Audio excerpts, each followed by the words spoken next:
नमस्कार बच्चा, कैसे हो आप सभी। आई होप बढ़िया होंगे, बेहतरीन होंगे और अपने कार्य को सुचारू रूप से कर रहे होंगे। तो स्वागत है मित्रों आप सभी का आज के सेशंस में। ठीक है, पिछली क्लास में अपन ने माध्यिका, बहुलक और रेंज के बारे में चर्चा करी थी।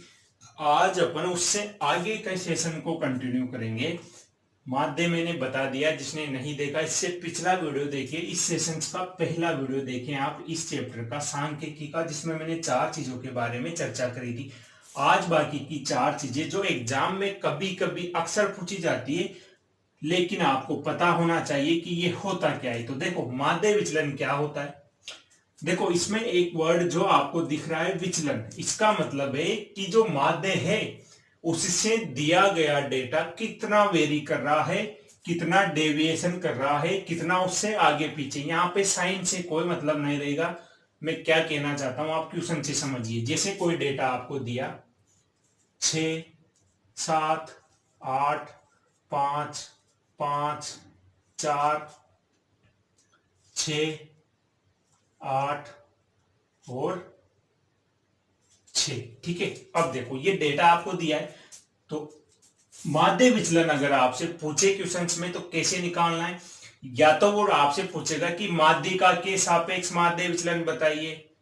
ठीक है, यदि वो कुछ भी ना दे और डायरेक्ट पूछे कि दिए गए डेटा का माध्य विचलन बताइए, तो आपको हमेशा क्या करना है, जब डायरेक्ट पूछे कि इसका माध्य विचलन क्या होगा, तो आप हमेशा कैसे निकालोगे माध्य विचलन, यानी कि डेविएशन, मीन डेविएशन किसके सापेक्ष, हमेशा माध्य के सापेक्ष निकालोगे जब आपको कुछ भी ना दिया हो। अब देखो, माध्य के सापेक्ष निकालने का मतलब है कि सबसे पहले आपको इस डेटा का माध्य पता होना चाहिए।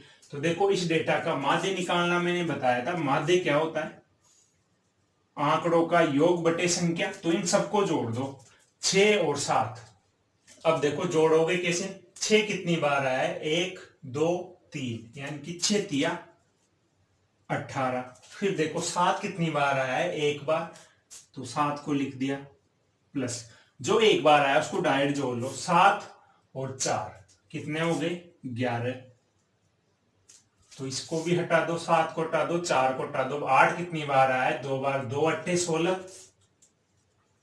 प्लस 5 कितनी बार आया है, 2 बार, तो 2 पंजे 10, और 6 कितनी बार आया है, 1, 2, 3 जो अपन ने लिख लिया, 11 लिख लिया, 7 और 4 8 लिख लिया, 16 और 5 लिख लिया 2 बार। ठीक है, तो हो गया अपना काम। अब इसको जोड़ लो, बटे कितना है, 1, 2, 3, 4, 5, 6, 7, 8, 9, 9 का भाग लगाना है। तो माध्य कितना आ गया बच्चा, माध्य देखो 8 और 1 9, 9 और 6 15, हासिल 1, 1 और 1 2 और 1 3 और 1 4 और 1 5। इसमें किसका भाग लगाना है, 9 का। तो देखो माध्य कितना आया, 6 नाम का 54, बचा कितना, 1, 6.11 आपका माध्य आ गया। तो अब देखो माध्य विचलन क्या होता है कि जो डेटा है वो इस माध्य से कितना विचलित हो रहा है, कितना आगे और कितना पीछे। तो देखो 6 से 6 कितना ज्यादा है, 6.11, और 6 में कितना डिफरेंस है, 1.1 का। फिर देखो यहां पे कितना डिफरेंस है, 0.99। अब देखो ये संख्या ऐसी आ रही है, एग्जाम में ऐसा क्वेश्चन नहीं देगा, बस यहां समझना है आपको कि माध्य विचलन होता क्या है। ठीक है, फिर देखो 8 से कितना वेरी कर रहा है ये, तो 8 में से जब 6.11 घटाएंगे तो देखो 0.99, और इधर 1, यानी कि 1.99 वेरी कर रहा है। ठीक है, फिर देखो 5 से कितना वेरी कर रहा है, तो आप कहोगे सर 1.11। फिर 5 से 1.11, फिर 4 से देखो 2.11, या तो बड़ा होगा या छोटा। फिर 6 से 0.11, फिर 8 से आपको पता है अभी किया था 1.99, 1.99, 8 से हो गया, फिर 6 से 0.11। अब देख लो कितनी बार हुआ, देखिए देखो चेक करो, 1 2 3 4 5 6 7 8 9, ठीक है। अब जो संख्या है ये, इसको माध्य विचलन जब निकालना है तो आपको क्या करना है, इसमें n का भाग लगाना है। n मतलब कितनी संख्या है, तो आप किसका भाग लगाओगे, 9 का। इसका मतलब क्या समझे कि माध्य विचलन के का फॉर्मूला क्या बन गया कि xi माइनस x बार, यानी कि माध्य में से घटाना है बटे n। ये फॉर्मूला किसका बन गया, माध्य विचलन का, यानी कि माध्य और डेटा का अंतर और उसमें भाग लगाना है। ये फॉर्मूला बन गया।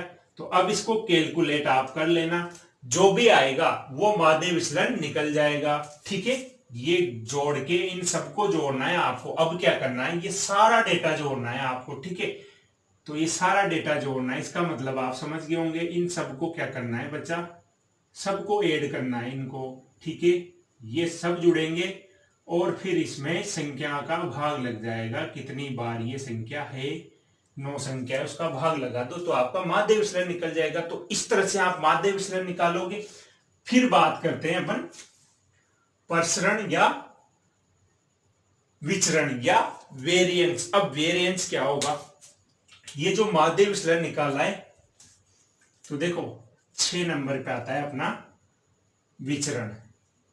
अब विचरण में कुछ नहीं करना आपको, जो माध्य विचलन आया है xi माइनस x बार बटे n, इसका क्या करना है आपको, इसका ऊपर वाली संख्या का स्क्वायर करना है। यानी कि क्या समझे, इसका मतलब प्रत्येक जो डिजिट जो आंकड़ा आया है उसका सम ऑफ स्क्वायर, इसका मतलब ये है स्क्वायर ऑफ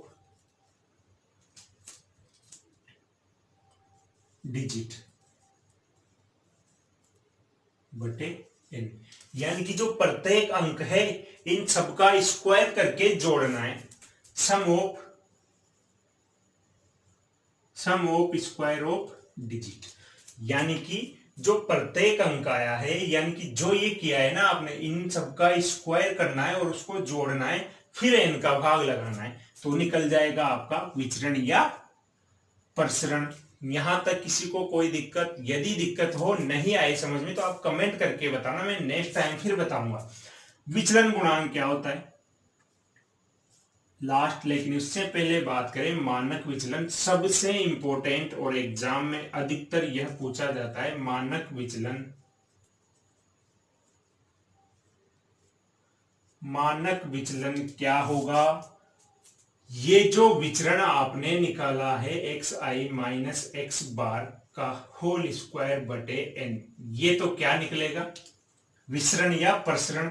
जब इसका अंडर रूट में कर दूंगा, इसका रूट लूंगा, तो वो क्या होगा, मानक विचलन, स्टैंडर्ड डेविएशन, जिसको क्या बोलते हैं, स्टैंडर्ड डेविएशन। अब देखो मानक विचलन हो गया, विचलन गुणांक कोफिशिएंट ऑफ डेविएशन, ये क्या होगा लास्ट, कोफिशिएंट ऑफ डेविएशन विचलन गुणांक, ये क्या होगा, देखो विचलन गुणांक ये क्या होगा बच्चों, स्टैंडर्ड डेविएशन अपॉन माध्य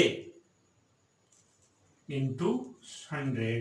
तो इस तरह से आपका विचलन गुणांक निकल जाएगा। इसको याद कैसे रखोगे, SDM इंटू 100, ठीक है। अब ये चीजें आपको यदि कम समझ में आई है तो जब मैं क्वेश्चंस कराऊंगा एग्जाम में आए हुए, तो ये सारी चीजें आपको बराबर समझ में आ जाएगी। तो ये जितना भी मैंने बताया है, माध्य, माध्यिका, बहुलक, प्रास, माध्य विचलन, प्रसरण, मानक विचलन, विचलन गुणांक, बच्चा ये सब एग्जाम के लिए बहुत इंपॉर्टेंट है। इस चैप्टर की सारी चीजें मैं क्लियर कर चुका हूं, बाकी जो छोटी छोटी चीजें हैं वो क्वेश्चन के साथ में समझाता चलूंगा, ठीक है।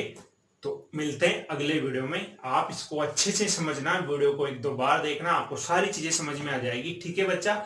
यदि सेशन अच्छा लग रहा है तो आप वीडियो को लाइक करें, ज्यादा से ज्यादा शेयर करें।